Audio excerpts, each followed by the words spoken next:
Selamat pagi dan salam sejahtera buat kita semua.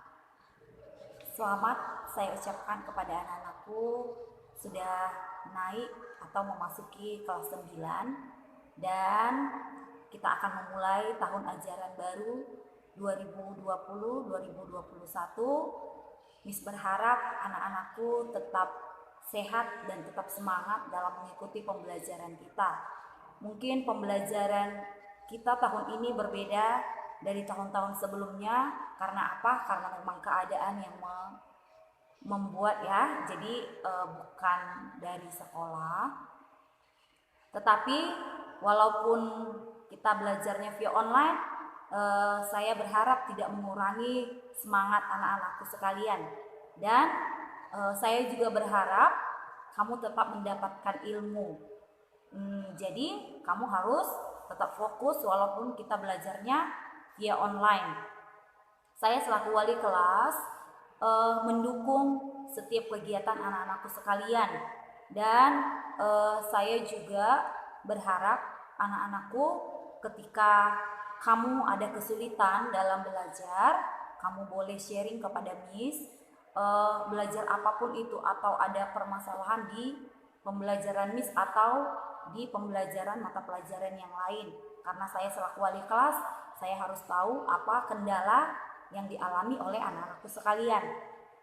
Dan juga ketika kamu tidak dapat mengikuti pembelajaran pada hari ini, misalnya kamu harus beritahukan kepada Miss bahwa kamu tidak dapat mengikuti pembelajaran karena apa, sebutkan alasannya.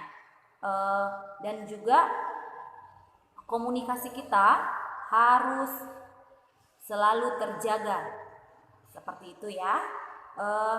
Selanjutnya untuk pembelajaran matematika, Miss kembali jelaskan tentang kontrak belajar, di mana pembelajaran matematika di sekolah SMP Jaya Manggala, KKM atau kriteria ketuntasan minimal baik pengetahuan maupun praktek adalah 70.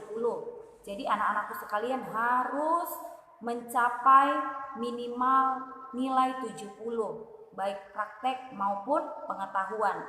Dan juga bukan hanya itu yang menjadi penilaian, sikap juga akan menjadi penilaian. Jadi ketika kamu mendapat nilai yang tinggi di pengetahuan maupun praktek, sikapmu juga harus mengimbangi atau harus seimbang. Jadi sikap itu yang mana Miss yang harus dinilai? Yaitu yang pertama sikap spiritual. Sikap spiritual itu yaitu ketakwaan. Ketakwaan itu seperti apa? Ya, misalnya ibadah kamu bagaimana? Bagaimana sikap kamu dalam beribadah? Apakah kamu berdoa sebelum dan sesudah belajar atau sebelum makan? Seperti itu ketakwaan. Ataupun mengajak temanmu ya untuk beribadah. Nah, itu juga termasuk ketakwaan. Yang kedua, bersyukur. Bersyukur yaitu kamu tidak bersungut-sungut, kamu selalu menghabiskan makanmu, seperti itu. Yang ketiga, ingatkan untuk sikap sosial. Sikap sosial ini yaitu hubungan kita kepada orang lain, terus tanggung jawab kita, kejujuran, kepedulian terhadap orang lain, dan gotong royong. Itulah sikap dari sosial. Itu yang akan dinilai. Jadi dimanapun anak-anakku berada, baik di sekolah, di rumah, di lingkungan masyarakat, kamu tetap dalam pantauan kami. Untuk pembelajaran matematika, Miss berharap anak-anakku sekalian selalu sediakan alat-alat yang mendukung dalam pembelajaran matematika.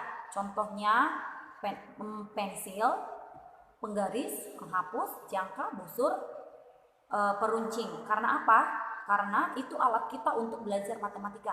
Kalau kamu tidak punya, nanti kita belajar misalnya untuk menggambar lingkaran atau mengukur besar sudut. Kamu tidak punya alat tersebut, otomatis pembelajaran terkendala atau bermasalah. Jadi sebelum muncul masalah-masalah tersebut, jadi kita sediakan alat-alat yang kita perlukan, seperti itu ya. Karena dari sekolah kemarin sudah diperlengkapi semua alat-alat tulisnya. Jadi dijaga dan dirawat alat-alat yang kamu punya. Dan semoga pandemik ini segera berlalu, kita dapat bertemu kembali di sekolah kita yang kita cintai ini. Sekian pembukaan pada hari ini, kita lanjutkan untuk materi yang pertama.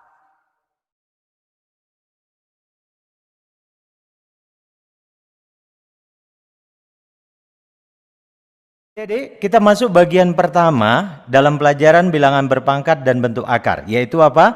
Bilangan berpangkat bulat positif. Saya akan jelaskan, apa sih pengertiannya bilangan berpangkat bulat positif? Misalnya begini adik-adik, saya punya sebuah bilangan A berpangkat N, artinya apa?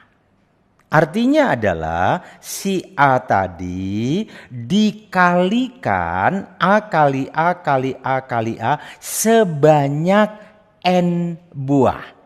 Atau boleh disebut sebanyak N kali. Itu dituliskan sebagai berikut, adik-adik.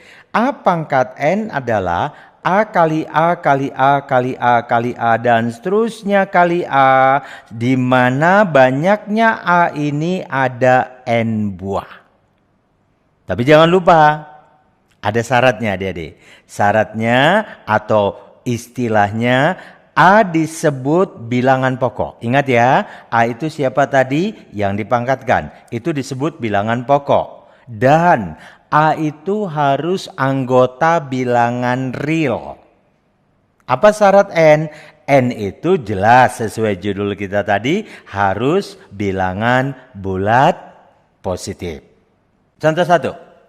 Coba sederhanakan 5 kali 5 kali 5 kali 5 kali 5 kali 5. Kalau kita setiap dalam hitungan nulis sepanjang ini kan capek. Sederhanakan adik-adik. Maka kita pakai konsep perpangkatan tadi. Kita tinggal hitung 5-nya ada berapa kali? 1, 2, 3, 4, 5, 6. Karena dia ada 6 buah, berarti 6 itu bertindak sebagai siapa adik-adik? Yap, sebagai N. Maka ini boleh saya tulis sebagai 5 pangkat 6. Contoh nomor 2 adik-adik. Contoh nomor 2. Saya ganti variabelnya. Saya nggak mau bilangan saja. Tetapi ada variabel. 2P kali 2P kali 2P. Jangan bingung adik-adik. 2P itu tetap anggap sebagai apa? A. Nah, si 2P-nya berapa kali di sini adik-adik? 3 kali. Maka boleh saya tulis menjadi 2P berpangkat 3. Contoh ketiga, adik-adik. Saya ambil bilangan pecahan. 3 per A dikali 3 per A dikali 3 per A dikali 3 per A. Tolong sederhanakan. Nah, sama konsep bilangan berpangkat adik-adik. Kita tinggal hitung 3 per A-nya itu dikalikan sebanyak berapa kali? 4 kali. Maka bentuk ini bisa ditulis dalam bentuk berpangkat, yaitu 3 per A berpangkat 4. Karena dia ditulis 4 kali. Adik-adik, kita sudah bahas tadi pengertian bilangan berpangkat. Sekarang saya masuk bagian keduanya supaya adik-adik lebih ahli lagi nanti. Masuk bagian B-nya yaitu tanda hasil perpangkatan. Kalau ada satu bilangan saya pangkatkan, mungkin adik-adik ragu, ini tandanya bisa negatif, bisa positif, apalagi kalau bilangan pokoknya negatif. Nah, jadi saya bagi dua adik-adik. Yang pertama kita bahas dulu. Jika bilangan pokoknya positif. Jadi siapa tadi bilangan pokok adik-adik? A, betul sekali. Nah, itu gampang sekali. Pokoknya kalau bilangan pokoknya positif, mau dipangkatkan bilangan ganjil, mau dipangkatkan bilangan bulat genap, hasilnya tetap positif. Tolong ingat ya adik-adik, hasilnya tetap positif. Contoh, misalnya adik-adik ada soal di sini. Hitunglah, ada 2 soal, 3 pangkat 4 dan 3 pangkat 3. Kita jawab adik-adik ya. Yang pertama, 3 pangkat 4. Perhatikan. Bilangan pokoknya positif. Pangkatnya bilangan apa adik-adik? Bilangan genap, 4 kan? Nah, jadi hasilnya tetap positif. Uraikan saja, 3 pangkat 4. 3 kali 3 kali 3 kali 3 sebanyak 4 kali, hasilnya 81. Begitu juga kalau dia pangkat bilangan ganjil, yaitu soal kedua, 3 pangkat 3. Maka tinggal kalikan saja, 3 kali 3 kali 3 sebanyak 3 kali, hasilnya 27. Jadi tolong ingat sekali lagi adik-adik, kalau bilangan pokoknya positif, mau dipangkatkan bilangan genap atau dipangkatkan bilangan ganjil, hasilnya tetap positif.